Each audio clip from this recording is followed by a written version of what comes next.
Well, Hulk Hogan and Ric Flair now both pushing on, as it were. Without a shadow of a doubt, it's going to be very difficult for Hulk Hogan to work, and certainly Bubba the Love Sponge had something to say to him this week. He told him, "Don't be a mark for yourself." Which basically translates to stop putting yourself over and thinking that you can wrestle a match when perhaps you're too beat up. Hogan has said in interviews that in Australia, in the ring with Flair, he discovered that his days in the wrestling ring were just about over. It was very tough for him. Yeah, Hogan, definitely his legs are shot, his hips are shot, every part of him is pretty much shot, and I think he knows that he can't compete, but he, as Hogan will always do what's right for the business, and he knows that they can get the kind of general media attention by saying he's coming back to the ring, even at that age and that type of condition. But he knows that to work it, definitely, and it will, I think, pull people in out of curiosity for the people who might not watch anymore. Impact ended this week with Ric Flair blooded and messed.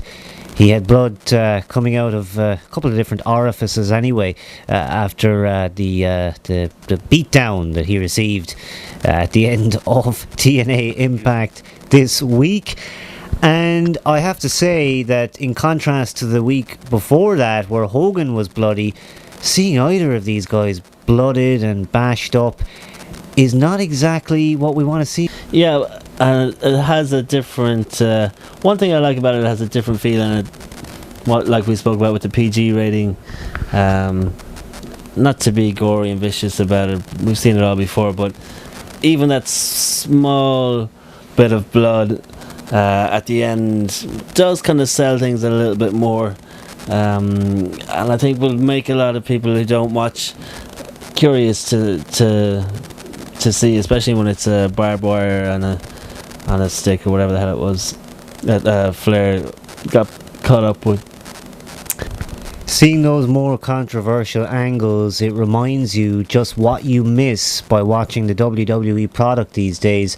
You're not going to see a trace of blood unless it was by accident with that PG rating on WWE television, which gives us less and less incentive to tune in. TNA, just like you say there, the contrast is there. You can see how controversial and sort of intense they're pushing the direction. They're making it more an adult orientated product, and I think that there's a big enough audience out there to support it, and maybe it could indeed be the factor that eventually gets WWE to reconsider that PG rating, and perhaps one day we will once again have an Attitude Era. It would be great to see.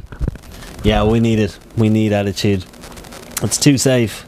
Anyway, the Wrestledope Wrestling Podcast, we are live now on justin.tv, and we are going to do that each and every week, so we're going to talk more about it. We're going to let you know about it on all our websites, and you're going to know we're on here, and you can check us out anytime recording the podcast live. There will be some edits to the podcast, but certainly you get extra material by tuning in here. We're going to get on to Smackdown now, and yes, we do watch each and every one of these programs. A lot of the wrestling radio talk shows, there's people on there, they don't even watch Smackdown. Can you believe that? And they're talking about it, they're trying to tell you something about it. They haven't even watched it. Well, we're going to guarantee to you that no matter what happens, we're going to be watching that programming each and every week, fans, here on the Wrestledope.com Wrestling Radio Podcast. Smackdown, Edge defeated Big Show. Yeah, nothing really of any importance there. So we'll skip over that one onto more Money in the Bank qualifiers. Good to see it shaping up nicely with Matt Hardy going over Drew McIntyre. God knows why. I think no offense, Matt, but what's the gimmick? What's the future? I think a quick release and send him down to TNA with Jeff because I don't know, there's nothing you can do with him. He was at his peak with the whole V1 gimmick, but now he just looks bloated. He's boring to watch. The music is still the same. It's expired, and it's long expired, so why have him in the Money in the Bank qualifier? He's not going to do any crazy high spots. He's over that hill. And Drew McIntyre gets shunned, which is probably a good thing as well, because we're not really big fans of Drew. But on the bright side, there are some good performers in this year's Money in the Bank, with Christian and Shelton and Dolph and Swagger, as we said earlier, going through. So that will make it interesting. We'll talk a bit more about that with our WrestleMania rundown later on. So it looks like Matt Hardy defeating Drew McIntyre in that Money in the Bank qualifier. One has to wonder, where is Vince's pet going? What's he going to be doing at WrestleMania? I got to think that he is going to be filling that spot. Each and every year someone has to take the short straw, if you like, the match with Kane.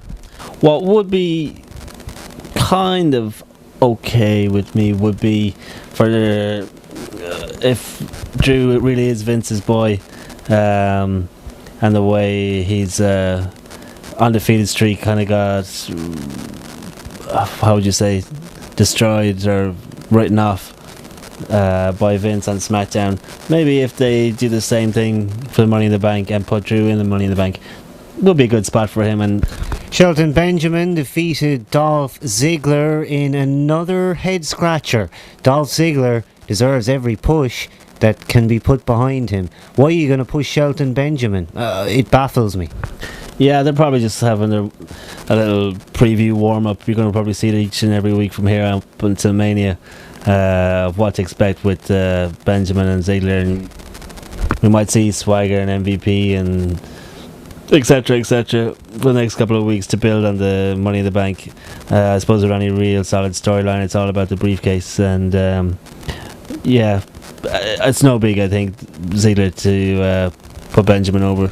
Do you think every now and then that some of these veterans that are sitting in the back and perhaps don't get put over that often, do you think the company or the office decides now and again, let's throw them a bone, let's give them that push on TV for at least a week and see if they gain any momentum from that? Yeah, I think all you have to do is look at people in the past who I would have definitely said I have no interest in, like Chavo Guerrero and Goldust, two typical examples. Well, again, when you watch them wrestle in a live setting, or be it a TV taping or whatever, Goldust is or Dustin Runnels, whatever, he's incredible to watch sometimes. And likewise with Chavo, definitely I would have always kind of not really taken Chavo too seriously, but to watch him wrestle for 25-30 minutes, he can really pull out all the stops. It's nice to see Goldust moving to SmackDown. Yeah, they should do something with Goldust. You know, I know he had his peak a couple of years ago, but I think he's got a bit of juice left in the tank. It's that old thing, isn't it, where you hear of the WWE writers, they apparently have such trouble finding storylines for some of the best guys. I mean, tying these topics in together, and something that I just am appalled with, and it's probably my biggest thing that I've been appalled with in the week of wrestling that it was, and that is the pairing of Furmania, R-Truth and John Morrison. And that seems like a match we could see on any old TV taping. Yeah, it's even at that, it's a bad SmackDown match. It's a bad Superstars match. You could put it anywhere on a house show, it's going to be bad. Potentially two guys who would have been great for Money in the Bank. I know Morrison was highlight over the last year or two, but R-Truth and John Morrison, they can really deliver, I think, when the pressure is on, and